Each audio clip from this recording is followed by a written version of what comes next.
Arceus versus Zeno has to be one of the biggest laughable jokes in the community or in the versus community. But again, we have people that honestly think that Zeno could literally erase Arceus. 2025, we doing a lot of this. But with that being said, yeah, got some pretty simple kind of go over. And also, let's talk about this here. If you're one of the people that says Pokemon is inconsistent and that it doesn't then I'm honestly gonna have to look at y'all sideways because again, every franchise has inconsistencies about them. Even with things like DC and Marvel Comics, their cosmologies can be, at times, very inconsistent. DC especially. So it's kind of like, hey, you kind of get what you get at a certain point, and you have to honestly do the research yourself. This is real firepower! If y'all think something is very inconsistent, why not go ahead and look it up? Because, I mean, Dragon Ball has a lot of inconsistencies when you think about it. For example, Zeno himself. Zeno's supposed to be this omnipotent and all-powerful deity that's been able to wipe out a few of the previous universes before. I think they said there were like, what, 20? And then he erased a few just because he was mad. Like, great. So, mass murdering, huh? And then you also have the fact that, you know, he's beyond the gods of destructions. He's beyond the angels and stuff like that. But this man can't even perceive Dispo and Frieza moving at faster than light speeds, if not far faster. You can get Dragon Ball to immeasurable speed. It's not hard, considering the Dragon Ball cosmology is pretty simple to understand. The fact that they are in a macrocosm, which is infinite in size, hell and heaven both being infinite dimensions in size that are beyond the mortal realm's perception. Again, that's what the heavenly dimension is, that says, you know, heavenly transcended country and stuff like that, that basically transcends human perception, which is a 3D to 4D perception. Again, this is basic stuff here, but again, I understand that a lot of people use this feat as characters that can easily get to outer versal, and again, they kind of ignore the context of the entirety of cosmology, even adding things like Buddhism to the cosmology, which Goku only has small parts of and not the full totality, as again, he doesn't have any of the paths in his cosmology like the Preta or the Asura path and stuff like that. There are various things that in the Dragon Ball cosmology that does add up, getting it to at least complex multiversal, but it does not get to outer versal very consistently. The only way you can get it to outer versal is if you straight up lie and ignore Toriyama's statements about how the Dragon Ball franchise is separated from the games and stuff like that, and how the games such as, you know, Dragon Ball Xenoverse and how Xeno Goku and Capsule Force Goku are just alternate versions of the character. The only way you can get Dragon Ball to outer versal is if you composite the entire franchise. So, yeah. And again, Zeno's only thing here is just hacks. He's able to erase an entire timeline, another entire multiverse, if you will.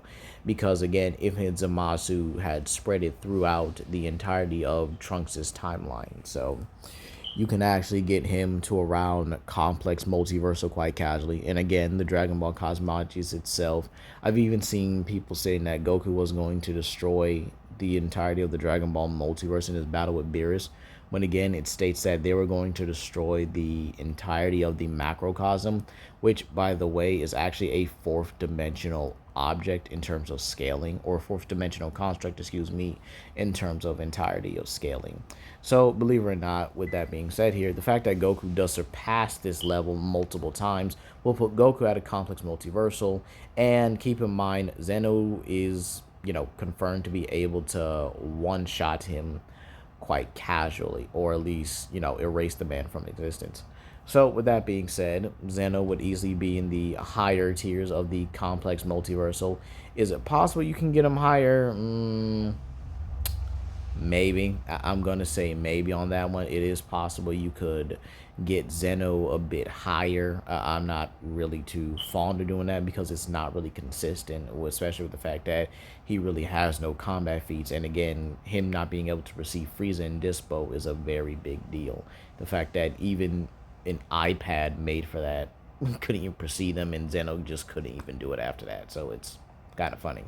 Then you have Arceus himself. Now the funny part is I've seen a lot of creators, both on TikTok and even on YouTube, saying that Arceus only created the multiverse in its true form when he's consistently stated to be the creator of it, and even his children have been able to create the literal concepts, or at least became the concepts of space and time. Arceus literally created everything in the multiverse. His children simply added on to it. They gave these realms the reality, the time, space, and stuff like that. And keep in mind, Pokemon is an infinite multiverse with infinite dimensions and even higher realms as well, such as the Dream Dimensions, Palkia's Dimension, Yveltal's Realm, and so on and so forth. So keep in mind that characters like Arceus or Dialga, Palkia, and Giratina are all platonic beings capable of wiping out entire realities quite casually. So yeah, just some, food for thought and everything. But now we have the fact that Arceus is known as the one who transcends everything. This includes the entirety of the Pokemon cosmology and stuff like that. So Arceus himself being able to literally transcend every single realm in the cosmology, even as an avatar, including realms that are literally beyond the concepts of time and space, like the distortion world. And keep in mind, he can destroy these realms quite easily. He can even beat his children in their origin forms. And their origin forms are meant for them to completely transcend everything. Okay? So he's able to beat beings in their true forms. And in their true forms, they're able to literally transcend every concept in the Pokemon cosmos, everything that he created. And yet he's still able to beat beings that were able to transcend everything he created and everything they added on to. And keep in mind, this is pretty consistent for Arceus, known as the one who transcends everything. His true form isn't even bound by anything. Like, you can honestly say Arceus is a boundless character if you really wanted to get it that high. So keep that in mind where, characters like Arceus and Arceus, Giratina, Dialga, and Palkia have literally, I guess you could say kind of fall flat when it comes down to these kind of characters. And the fact that they can actually, I guess you could say, lose to Arceus himself is actually saying a lot. There are also Pokemons like Yveltal, Xerneas, and stuff like that, literally embodying the concepts of life and death. And then you have Zygarde, who literally balances the very concept themselves. And in his lore, because apparently there's Yggdrasil lore in terms of the Pokemon, or Alchemist lore, I should say, excuse me. Zygarde is able to hold every multiverse or every universe in Pokemon in his serpent-like form, mind you. And then you have confirmations, like I said before, the distortion world completely transcends time and space, meaning they're beyond it quite casually. And the funny part about this is, once again, Arceus is able to destroy that. He's able to completely nullify that. Then you have the dream world. And funny enough, Arceus transcends this as well, meaning he transcends the concept of imagination, which again is a very high thing, because imagination allows you to do anything. Again, we've all had those crazy dreams where we became a werewolf, a deathclaw, a vampire. You're bagging the hottest chicks in fiction and stuff like that, and you're just doing, you know what you're doing. You're getting them, you clapping them cheeks, or for the female ones, getting their cheeks clapped. You guys know what I mean. No Diddy. But with that being said, yeah, you have Pokemon that also embody the very concepts of knowledge themselves, and this includes the Lake Trio. Yeah, they embody, like altogether, they embody the very concept of knowledge itself, and they embody the emotional spectrum of things like spirit and, well, the very concept of spirit, things of like hope, love, and stuff like that. They embody all these emotions and the, yeah, obviously the very concept of spirit, like I said earlier, and they get one tapped by the avatars of the creation trio. I want to try to think about that for a minute. They one tap the very concept of knowledge itself, concepts, excuse me, and then, you know, Arceus is like a one shot of a one shot. We saw how he was able to handle those entities. Oh, and by the way, the lore for Arceus is actually much bigger and much more deeper than I described. So keep in mind, Arceus is also able to bestow Pokemon with godhood. It's actually confirmed in the lore that there are godlike Pokemon running around in the verse. There's a Houndoom and a Ninetales with literally god level power running around and simply, protecting the entirety of the multiverse. I know, I find it crazy. So this means like any average Pokemon, something like Tyrantrum, Lopunny, Lapras, Gengar, etc. These are Pokemon that can easily become out of Versa quite casually if Arceus simply said, you know what? I like you, little man. I'm going to give you some godly power real quick. Here you go. Boop. And then next thing you know, boom. Now you dealing with a whole Ninetales that can make Kurama look like a joke. A whole Lapras that could drown the likes of Monster vs. Godzilla underwater. I'm not even joking about this. This is the lore that's in front of you. These Pokemon are literally up there. These basic Pokemon, mind you, can literally fight against other legendary Pokemon. Like Reshiram, Zekrom, Rayquaza, Kyurem. They can fight them and have a good chance of winning. And then Arceus himself has way more combat feats than Zeno. So I'm not sure how he's able to win this. Keep in mind, Arceus from birth destroyed the concept of chaos. Like him coming out the womb destroyed the very concept of chaos.